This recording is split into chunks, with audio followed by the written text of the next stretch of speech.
Hello, and welcome to episode 121 of Design Curious Podcast. I'm your host and mentor, Rebecca Ward.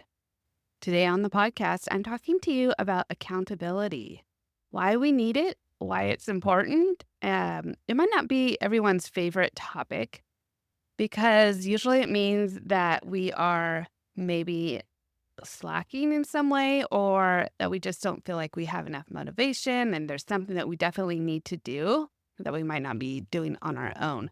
And so that's where accountability comes in. We're going to get all into it in the episode. Before we get to that, I want to remind you about my mentorship program, My Design Mentor. It is there and waiting for you to help you get your interior design career started the right way. There's 12 modules of learning, as well as you can schedule coaching calls with me to help you answer any questions you might have, or if you're working on a project or for school or for a client, I'm right there to help you along the way. So if you're interested in that, check out the links in the show notes. I have other things for you there as well, downloads and a quiz for you, so check that out. And now let's talk about accountability. You're now listening to Design Curious, a place where you, creative one, are here to learn about what it really is like to be an interior designer. And I'm your host and mentor, Rebecca Ward. If you're worried about how to succeed in a creative career, if you're ready to learn your next steps to become an interior designer, and if you want the satisfaction of doing something you love every day, you are in the right place. Grab a coffee, a notebook, and let's dig into today's episode. So I'm sure the term accountability is nothing new to all of you who are listening. Accountability is useful in so many ways.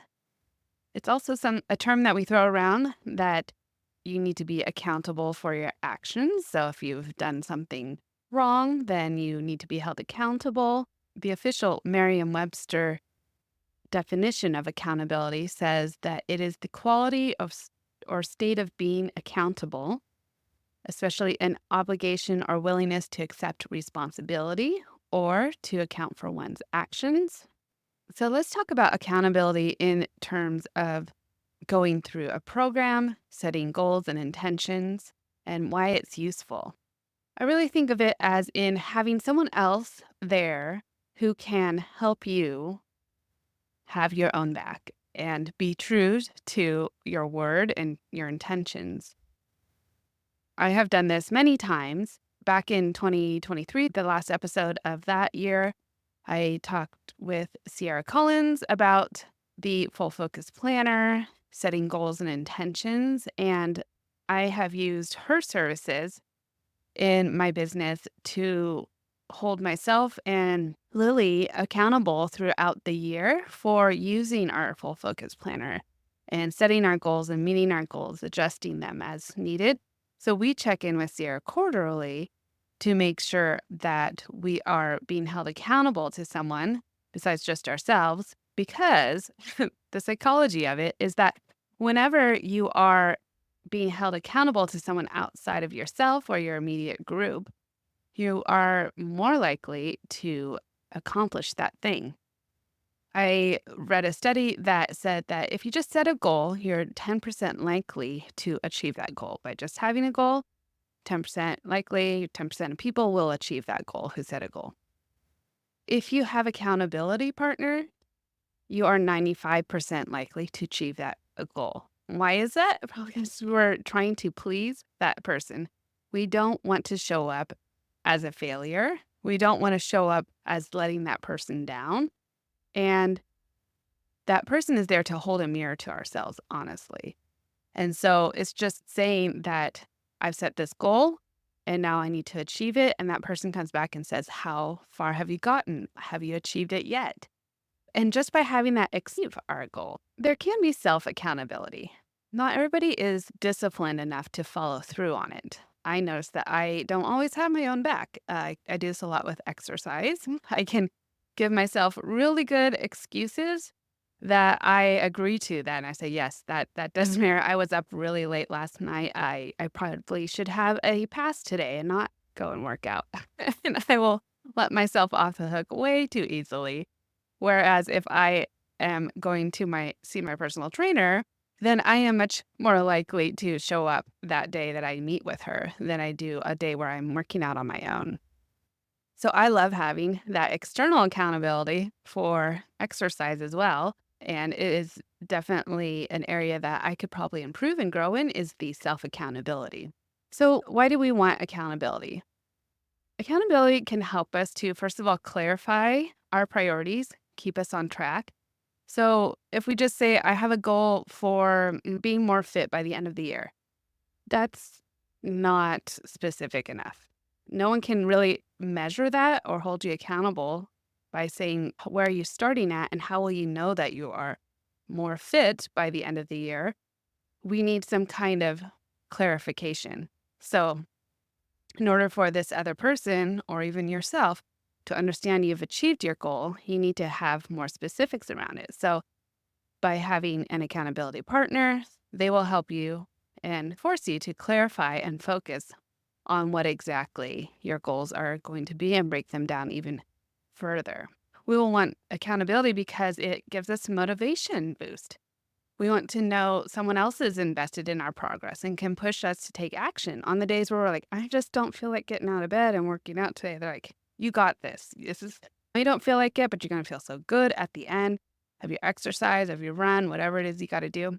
And that person is able to have your back and talk you into it or give you a deadline. Maybe say, you said that you were going to have this big report done by Friday. Let's walk it back. I would love to see that you have completed it and it's just ready for editing by Wednesday evening. And so they might be checking on you and say, how's it going? And do you want to send me your rough draft by 9 p.m. or something like that? If you need someone to be that specific, hopefully you have people in your life who are like that. But of course, mentors and there's coaches and people who you can hire to do that. And if you don't have a friend or a family member who's willing to take that on, because it is quite a responsibility of that other person who's holding you accountable because you're relying on them and their discipline to check on you and to, if you're not living up to it, to give you a hard time. I have an accountability partner in my business group, like my board of directors that I have, and we pair up with one other person and have accountability meetings every other week and kind of report in every week on what we've done to move our business forward in the last week. And if I've been not achieving it, then that person can be like, hey, what's going on? And really kind of give me a hard time as I should because I need to stay focused and keep on track. Accountability, we can always seek out as well when we're experiencing overwhelm. So maybe you're guilty of taking on too many tasks and you're not great at saying no to anything. When I was working with a life coach, I was working on this part of saying no because I am guilty of this myself. And so she would say, what have you said no to this week? Because there needs to be things that I am saying no to. Just because I'm saying no, remembering that saying no to one thing provides more breadth and opportunity for the right thing. So, accountability partner can help you tackle those areas that you maybe are struggling with and help you maybe set up weekly goals and or break down a larger project. Accountability we could seek out because of a sense of community. So, sometimes it's hard to go it alone. As an interior designer, a lot of us are solopreneurs, meaning that we don't have any employees. And so it is a kind of you're siloed off, you're in your own space, you don't have anyone to bounce ideas off of. And so sometimes we'll join groups to have a sense of community, to be part of a mastermind or mentorship, to get that connection and support that we need to achieve goals and just to improve our business practices and ourselves. Some of the benefits that come out of accountability are, like I said, improved outcomes. So much more likely, 95% likely to achieve your goal when you have a really good accountability partner. Increase discipline and consistency. So they can help you to build a habit. We build habits over time. And by having an accountability partner over time, that you're doing it consistently and showing up, that helps you to build a habit. Benefits of accountability can also be self-awareness and growth. So that person is seeing maybe where you might have room for improvement, and hopefully they're giving you feedback on that, highlighting your strengths and then also the areas of improvement. And then with accountability, it also gives you a platform for celebrating wins. I love to celebrate wins of other people, of myself, and I always make sure that I take time to reflect. This is also a thing that the full focus planner will have you do daily is what is your daily win? So something that went well today that you can write down and celebrate because there's usually at least one small thing. Did you did you actually do the dishes? Or even if it's like the worst day you've had, there's going to be something that you can celebrate as a win, which helps with your mental health as well. Like getting perspective, shifting your mindset towards the positive. An accountability partner is great for this as well. So, what are ways that we can build accountability? External accountability, partner up with somebody, join a group, use technology. There's lots of apps to track progress for fitness and reminder apps and things like that that can help you stay accountable. Self accountability, like the Full Focus Planner or any kind of planner. Of course, I'm very partial to Full Focus, and I'll put a link in the show notes just so you can check it out yourself. Um, Eating checklists. Use AI, ChatGPT, to help you create a checklist or a habit tracker, a reflection journal for regularly tracking your progress or setbacks, or a streak tracker or something like that. And then you can hire professional support like a coach or a mentor or other consultants to help give you guidance on this. So why am I talking about accountability today? Well, first of all, it is the beginning of the year. Obviously, we have all been setting intentions and goals. And in order for us to be standing here 11 months from now and say, I have achieved the goals I set out, or I've modified them, or they've changed, but that's fine. We want to be making progress. We want to be in a better place 11 months from now than we are now. And so in order to do that, accountability is going to be one of the best tools. Now, some of you out there might have set the goal or intention to start your interior design business this year. So I have some good news for you, as I've mentioned before. It's called Launch Your Business Bootcamp. This is an 8-week program, class, basically, that you are going to go through with me, with a handful of other people starting their interior design business. And together we will all go through the process of everything you need to do as you're starting your business. For me, this is one of the most exciting parts. I love starting businesses and helping other people start their business. Like, here's where you go to get your federal number. Here's where you go to get your resale permit. And let's fill this out together. What questions do you have as you're filling out the forms? Let's set up your website, get your logo, get your name, get your bank account, all these things. So there's going to be 6 coaching calls with me. There'll be group calls once a week. You'll have homework in between. There'll be a few videos that I'm going to send you to explain the homework. You'll have stuff you need to be doing. There'll be a week where you can do some catch up right in the middle. So that in case you're falling behind, you need an extra week. And give you some of that. So we're going to be starting the 1st of February. And then by the end of March, we'll have completed. So come April, when is the season for people to want to do their remodels, refresh their homes, paint the house because the weather looks great. Everybody's got spring fever. That is the perfect time to launch your business. So we will have you all set up and ready to go. And I will be the person holding you accountable along the way. You will also have access to My Design Mentor, everything within that platform. You get to stay in My Design Mentor for a whole year and have follow-up support with me after you've launched your business. So I think this is just a great deal.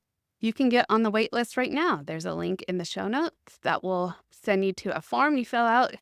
And as soon as we send out all the information, you can sign up, and then we will get you started. February 1st, you'll receive your first email with all the homework that you need to do before our first call. And I'm really excited about it. And I think Those of you who have this intention for this year, this is going to be a great guarantee that you get this accomplished and checked off your list. People may have been telling you, like, when are you going to start your business? Because I'm ready to hire you. And so this is going to allow you to really just let 2025 be the best year yet. Okay, send me a message if you have any other questions about this program or about my design mentor, or if you just want to give me some love and feedback on the podcast itself. I'd love to hear from you. And for the rest of you who have maybe needed some accountability, you might not be necessarily wanting to start your own business, but you might be wanting to think about shifting into the career of interior design and wanted to start on that path this year. My design mentor would be a great option for you. And so everybody just think about one goal you've been putting off and who can you contact, even if it's not design related. Who can you contact to hold you accountable to make that happen and start today? It's not too late. It's never too late. It doesn't need to be right on January 1st or at the beginning of the quarter. It can be any time. It can be any length of time as well. So get out there and make it happen. If you want me to just hold you accountable in the DMs, you can do. Let me know what your goal is for this year, and I'd love to hear it. And then maybe we'll follow up a year from now and see if you've done that.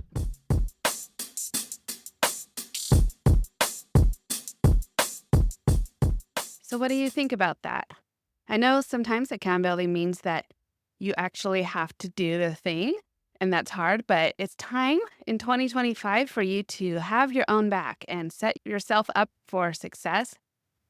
This is the year. We're going to do it together. So go ahead and into the show note links, sign up on that wait list for Launch Your Business Bootcamp.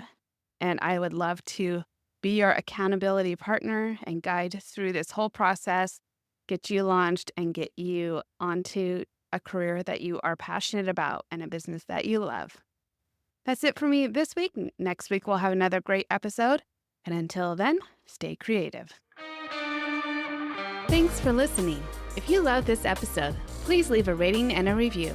This helps me reach other curious creatives like you. If you have a topic request or would like to contact me, simply head over to my website, rwarddesign.com, or email me at podcast@rwarddesign.com.